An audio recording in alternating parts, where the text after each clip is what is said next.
Football team will play at Iowa on Saturday at 2:30 in a game televised by ABC. Big Ten also announced this morning that the season finale versus Minnesota on November 29th at Camp Randall will be a 2:30 p.m. start on BTN. Head coach Gary Andersen is here. We'll have some opening comments and take questions. Okay, looking back to last week just for a minute there, obviously what Melvin did was fantastic, and his support cast around him was phenomenal. You look back at the tape, those offensive linemen played as good a game that the five of them have played together all year long. I thought the tight end blocking and the fullbacks were very good. Derek was very good at that spot, and the wide receivers did some great things downfield. But those five young men up front did an outstanding job of what I don't think I know that is a very good defensive front for the University of Nebraska. I think that needs to be pointed out, especially when Coach Woods can go back through that film and evaluate it and kind of make those same statements. Also, the play of Joe Schobert was huge in this game, forced some big-time plays. Defense was very solid overall. So, obviously, it was a good win as we move forward and get ready for the next one. Iowa is, it's always a challenge to go. I've been there once, but it's a challenge to go there and play. It's a very good crowd. I'm sure it'll be a packed house as it is each and every week, much like you see in the Big Ten. But we're excited to go down and play. It's obviously a game that is late in the year. It has a lot of meaning. We'll get on the bus and move on over to the game. And both teams are playing for a lot at this time of the year. So really, at the end of the day, what more could you ask for? They're a powerful run game. They haven't changed, especially the last couple of weeks, as far as what they want to be. And I think where they are at their best is being a physical power football team. Running the ball with a big offensive line with a ton of experience, good tight ends, 2 or 3 tailbacks roll in and out of there. Receivers caught my eye this year. I think they can catch the ball down the field. In the games where they've played very well, they really have caught the ball down the field well with both quarterbacks throwing it to them. And defensively, kind of more of the same. Big, tough kids in the front seven. Those tackles are as good as we'll play, and said that last week, but they're as good as we'll play again. They're very, very talented players. Physical, tough-minded, and the defense is coached very well. So it'll be a tremendous challenge. Jeff. Gary, I'm back to the offensive line for a second. What was the biggest area of uncertainty with that unit coming in your mind? Was it how well they would pass block, protect, or would they be as good in clearing lanes for the running backs as you had hoped? Just for the Nebraska game, basically, or overall, the season? Yeah. I would have probably said the pass protection if I had to pick one of those right now, which I think they've been pretty solid at. But at the beginning, that would have been my number one concern. John. Continuing with the offensive line, it's pretty unbelievable to think that Melvin can go for 408 against Nebraska, but 38 against Western Illinois. What's the biggest difference in what the offensive line is doing since week 2? I can't sit back and say I critique enough to really answer that question. I think we're on the same page. They were targeted very well from what Coach Woods and Coach Ludwig tell me. I think they're playing well as a team and as a unit. A lot goes into that as you wander through a season and you get prepared to play other people. But they executed at a high level in that setting, in that situation. I think one thing that you can't go without noticing, our ability to be able to get the ball to the edges of the defense forces people to not gang up on us as much. Our ability to throw the ball, we didn't throw the ball a bunch against Nebraska, nor did we really need to throw the ball a bunch against Nebraska, but we've had the ability to throw the ball when teams want to really gang up on us more so this year. And, the game where you mentioned earlier, we didn't run the ball very well. We threw the ball, and I think that's the game that Tanner set a school record for the most completions in a game. So if they make it +2 in the box, then we'll have to throw it around a little bit. Jim. Gary, sticking with the offensive line, how would you describe the personality of that group? Tough-minded young men, a lot of pride in what they do. They come to work every single day, and probably what most of us would envision in our minds is a Wisconsin offensive lineman being a tough, rugged kid, a lot of care factor, but I also say they're very smart, and they prepare well all season long. They prepare well in the off season, which is that's kind of gives you an idea of the character that they have, and then also their care factor not to just run the ball well, but to play well and be part of the Wisconsin offensive line tradition means a lot to those kids. Jesse. Gary, Joe Schobert is a guy that nearly got away to North Dakota before he wound up here kind of at the last minute. Is he a guy that's maybe flown under the radar a bit and a late developer, and what really has stood out about him this season? Well, yeah, Joe he's very, very athletic, and he's almost what I say is, don't always say this is a tremendous trait of a football player, but it is for Joe. He's a patient player because things are easy for him on the football field a lot of times, and he's extremely smart. He came here and decided to come to Wisconsin and be able to, walk on, which was great. I'm glad he did. I'm glad he's on scholarship now because he's very well deserving to be on scholarship, obviously, and be part of our program, and excited about the opportunity to have him continue to grow and develop. But he makes big plays. He's a good pass rusher. He's hard to block, regardless of who's kind of going against him in the pass rushing situations. He's in the run game. He's stout enough and strong enough to be able to get his hands on you and knock you back. But he also has the ability to be athletic enough to make you miss. And you can see him do that snap in and snap out. He'll cause people some problems by his athleticism on the field and his intelligence on the field. Jeff. Gary, earlier this year, I think about through 6 games, Melvin talked about as he looked down the road, he did not want to go through what he did last year where his yards per carry went down in the second half of the season. His yards per carry are actually up now in the second half compared to where they were in the first half. In addition to the blocking, why do you think he has been more productive so far through this second half than he was in the first half or a year ago? Well, Melvin this year, I haven't gone back and studied his tape from a year ago, but it just seems to me that his angles are phenomenal. They were very good last year, but his ability to, maybe it's pre-snap a little bit, I don't know, but his ability to get up to the next level and then make the cuts initially to get onto the one defender without another defender having an angle coming from another side is, something that I know I could never do anything like that, that's for sure. But he's much better at that. Number 2, I would say his power, where he's really got his eyes over his toes when he puts the ball in his hand in traffic, and his ability to see the holes has always been tremendous. But the arm tackles, he's breaking many more of those at the line of scrimmage, and quite frankly, the head-up tackles that he's dealing with in those situations, you see a lot of guys bouncing off of him in the holes that are sometimes squared up on him, and I didn't see as much of that a year ago. So I think it's a combination of a lot of things, but a combination of one thing after it's all said and done, his hard work to get himself in tremendous shape like he always was, but I think he's a notch above where he was before this season. Tom. Gary, we've probably talked about the quarterback position too much this year, but how important has it been for you to kind of realize what you had there, and then Andy developing a way to make these guys pluses instead of minuses, maybe, if you will? Coexist and work within the offense. It's important. It really, truly is. And I think now that we all can kind of see what's taking place on the field a little bit, it's obvious we have 2 highly competitive kids that have huge care factor, have the ability at times to, take a step back and think about their team rather than just think about themselves.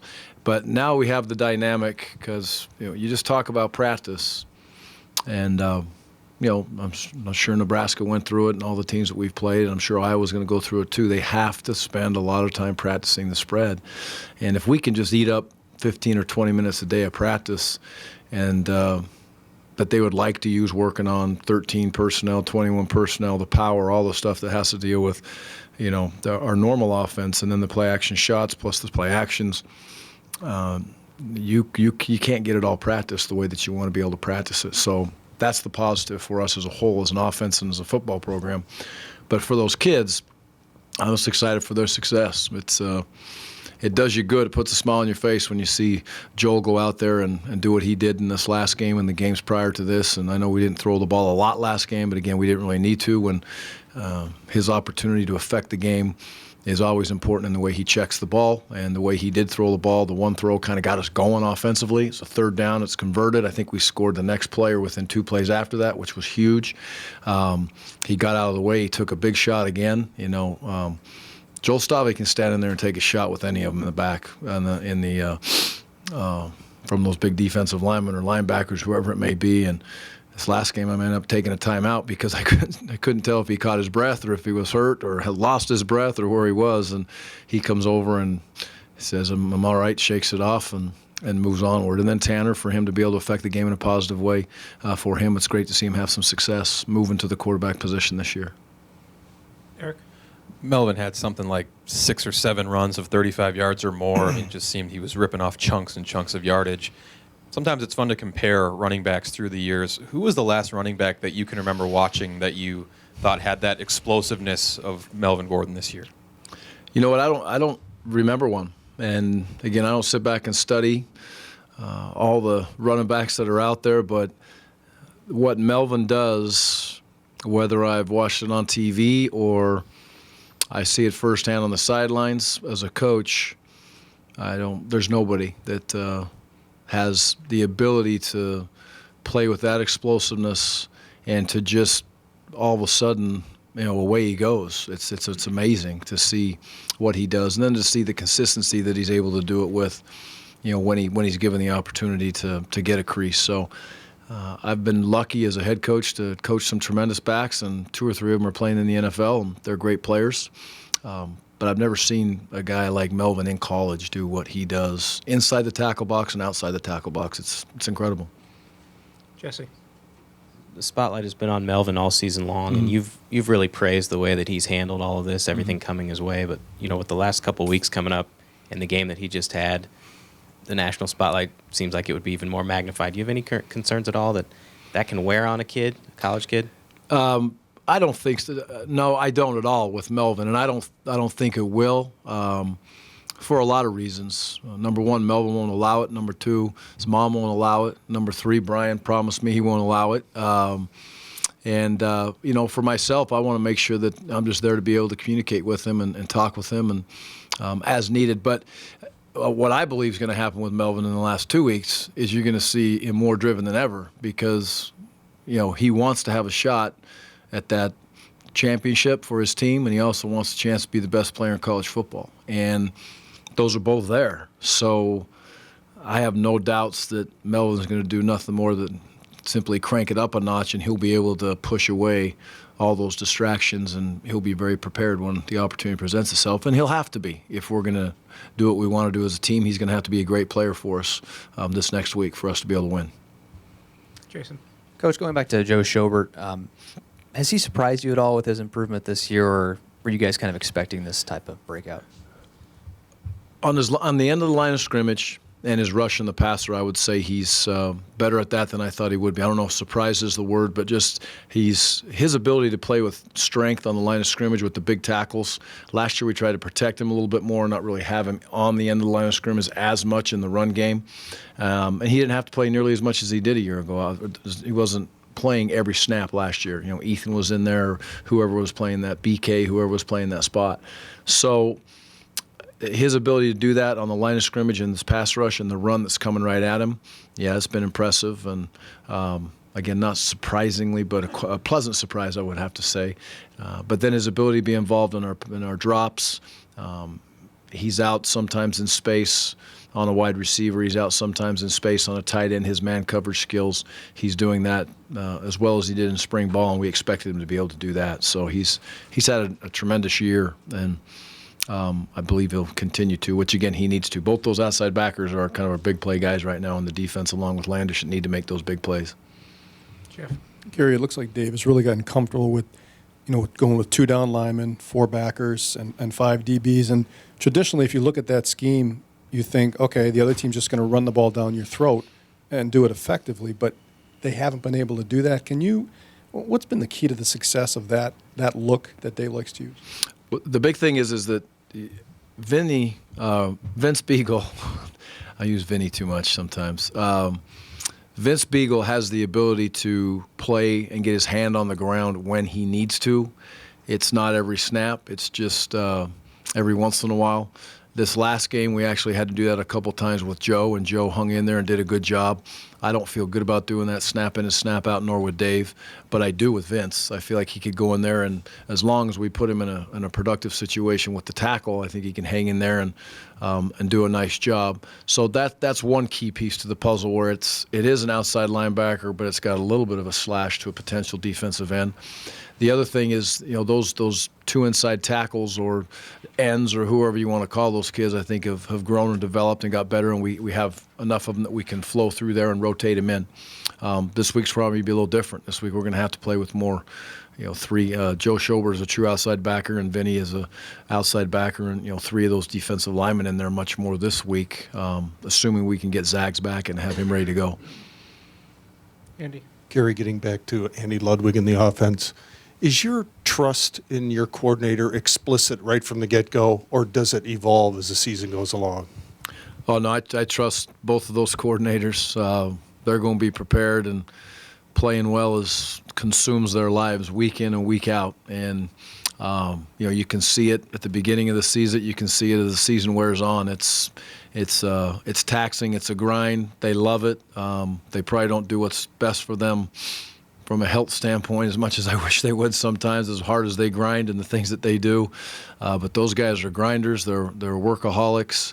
They're going to do everything they can to get their side of the ball into a position. They do a nice job with recruiting. So, but I will say this, I think they mold with the season as the team moves, with the kids, the personnel that they have within their offense and with their defense every year. And I know they do a very good job with that, and you can look at that this year with what's happened on offense, what's happened on defense, and really, quite frankly, what Bill and Jeff have done with special teams, how those pieces of the puzzle are continually moving, and you try to, get the best fit to win games, in this case 2014, and all those coordinators do a good job with that. Granted, it's only your second year, but have you embraced these rivalry games like you guys are about to play? You get 2 in a row and 2 historic trophy games coming up. Yeah, they're fun, without question. I was fortunate enough to be able to grow up around a rivalry as a little kid, and it was a big one. And then I was fortunate to be able to play in that same rivalry, and then we were fortunate enough at Utah State to kind of recreate a rivalry within the Utah State and BYU game as it continued to move forward. So used to them, I know how much they mean and how important they are, and they're no different. I think there's different levels of rivalries. Some of them I've been to, and I'm like, well, that's not like the rivalry I grew up in. But these are. And that's special. The Nebraska rivalry, I believe, will grow. Is it like these next 2 we're going to play right now? No, but it's brand new. And I think that one will continue to move down the lines. But there's rivalry games, and then there's trophy games. And I would say, right now, one of our 3 is a trophy game, and the other 2 are rivalry games. And one of them is this week, and we're very excited about it. I know the kids on their side will be. Our kids on our side will be. It's great for the fans. And it has a little extra edge to it. But I think it's important in rivalries that there's respect, too, on both sides by the players and by the coaches and how we represent ourselves, because your rival's better than many of the other teams within the conference. And that's something I've always believed in. We have a great deal of respect for Iowa, just as we do for Minnesota, and we're excited to play these rivalry games. And they're 2 very good programs, obviously, fighting for championship just like we are. Andy. Gary, there were 2 instances in the game with Nebraska where fumbles were reviewed that seemed to have very similar circumstances to them, but different outcomes came about. What explanation did you get from those 2, and what was your reaction at the time? I didn't really get any explanation, nor did I really ask for it. I don't know what I can. Those guys that are down on the field, the guys in the box, are going to do their job. All they're going to do is pass on some information, and so that was, it is what it is. I'll ask for a little bit of an idea of what they were thinking. But, I think the information that comes down from the box, in my opinion right now, is sometimes much more concerning than the information that there is that's coming from the field. I get an explanation on the field very, very good. It's very consistent.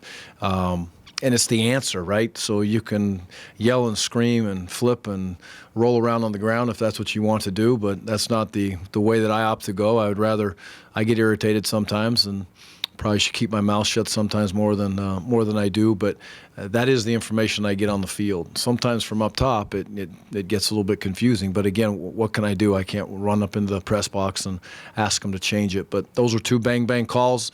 What was called on the field, I thought was the way it was going to stay in both situations, but that didn't exactly take place. So, John. I think it was July or August when you were reflecting on last season and mentioned how Iowa, that game kind of stood out as one of the more physical, tough games physically that you went through last year. Are you expecting some of the same this year? Yeah, exactly. It'll be much the same. It's going to be big physical kids going at it, and they're very good at it. You just watch the offensive line, the way they play. It's kind of like watching our kids, in my opinion. Well coached, good football players, excited about the job that they get to do to be offensive linemen, so that's a great challenge for the defense. And it's going to be physical on both sides. Physical running backs, wide receivers have a chance to get physical in this game. They're going to get physical. Their fullback's very physical. Our fullback's physical. So it's going to be a bang-around game, and that's a little bit of an interesting part to this whole last few games that we're playing with Nebraska, Iowa, and Minnesota. It's kind of the round robin, right, that everybody's kind of playing each other as you're going through it. And they're all physical teams. So it's kind of the battle within the battle, if you will, a little bit, as we go from playing Nebraska, and Nebraska goes from playing us, and now we go to play in Iowa. It's a physical game we just played, and now we've got to go line up and play another one. So we got to be real careful how we practice them. But this will be one of the most physical games we play every year that we're in the Big Ten, and obviously we will be, and they'll be on our side forever. Gary, when you mentioned about needing to play probably a three-man front against Iowa, then you said depends if we get Zags back. When do you know what his status is going to be, and what's the issue there? Zags he just didn't feel 100% on his ankle. You notice he played about the first two series. I don't know how many snaps he was, but Coach Chad and Conrad, they communicated with each other at some point, and Conrad just felt like he couldn't push off the way he needed to, did not have a setback, feels much better today than he did at the beginning of last week. So I expect him to be ready to play, and probably, looking back, it's probably a great move with by Conrad and by Coach Chad to take him out and give him the rest when he didn't feel 100% rather than tweaking it and taking a step backwards. Andy? Gary, when you're going back over the film of Nebraska, at any point do you find yourself watching Melvin through the eyes of maybe a fan and just appreciating what went into a particular run, what went into a particular play, and maybe separate yourself from just being breaking down the film and saying who did what on each play? Yeah, I try to go back and watch the TV copy, and I find myself doing that much more in the TV copy when you can kind of see it in slow motion, and you can kind of see it from the different angles. But when you do get to sit back and even watch it as the coach's copy, it's his vision was incredible, and there is times when you just sit back and say, wow, what an amazing play. There's no question about it. And you cannot help yourself when that young man gets the ball in his hands and do the things that he did, especially when you have such respect for the people that you played. We can't ever forget that now, how good of the team was that we played. They're going to be good. They're going to win a lot of games. They'll continue to win games this year as they move forward. So with as much respect as we have for Nebraska, and to understand that Melvin had the game he did against them is, it comes with great respect of an opponent and great respect for Melvin for what he was able to do. Gary, one more on the quarterback thing, if I could. As that position has evolved, maybe the last thing you did was using them interchangeably in the same series. What was the impetus for that final step? Andy had talked about that, and I had discussed it very little with Andy. Andy has really just handled this whole thing. I take no for anything that goes good in that situation. I take no credit for whatsoever. That's all been Andy.